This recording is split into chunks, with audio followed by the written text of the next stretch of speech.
વકફના નામે પચાવી પાડેલી જમીનો પાછી લઈશું, સનાતન ધર્મ હજારો વર્ષોનો વારસો, સીએમ યોગી। ઉત્તર પ્રદેશના મુખ્યમંત્રી યોગી આદિત્યનાથે કહ્યું હતું કે ભારતની સનાતન ધર્મ અંગેની જે માન્યતા છે તે વિશ્વની સૌથી પ્રાચીન સંસ્કૃતિ છે। સનાતન ધર્મની સરખામણી અન્ય કોઈ પણ ધર્મ કે સંપ્રદાય સાથે ન થઈ શકે। હજારો વર્ષોની વિરાસત મારી પાસે છે। આ દરમિયાન યોગીએ અન્ય એક મોટી જાહેરાત કરી હતી। તેમણે દાવો કર્યો હતો કે વકફના બહાને લઈ લેવામાં આવેલી એક ઇંચ જમીન પણ બક્ષવામાં નહીં આવે। આવી તમામ જમીનોને સરકાર પાછી લેશે। લખનૌમાં એક ખાનગી ન્યૂઝ ચેનલના લખનૌમાં મહાકુંભ સંમેલનમાં બોલતી વખતે મુખ્યમંત્રી યોગી આદિત્યનાથે કહ્યું હતું કે સનાતન ધર્મની પરંપરા આકાશ કરતાં પણ વિશાળ છે। તેની સરખામણી અન્ય સાથે ન થઈ શકે। વકફ બોર્ડ અંગે કેન્દ્ર સરકાર બિલ લાવી છે।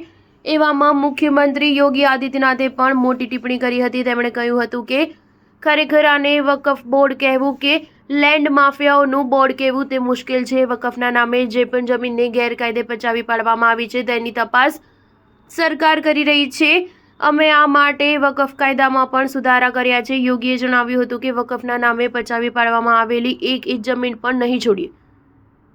આવી તમામ જમીનને પાછી લેવામાં આવશે। તાજેતરમાં ચાલી રહેલા ખોદકામ અને મંદિર મસ્જિદના વિવાદો અંગે વાત કરતા યોગી આદિત્યનાથે કહ્યું હતું કે જૂના ઘાવની સારવાર માટે સર્જરીની જરૂર પડે છે। જો જૂના ઘાવની સારવાર ના કરવામાં આવે તો તે કેન્સર બની જાય છે। તેનું નિદાન કરાવવું અત્યંત જરૂરી છે।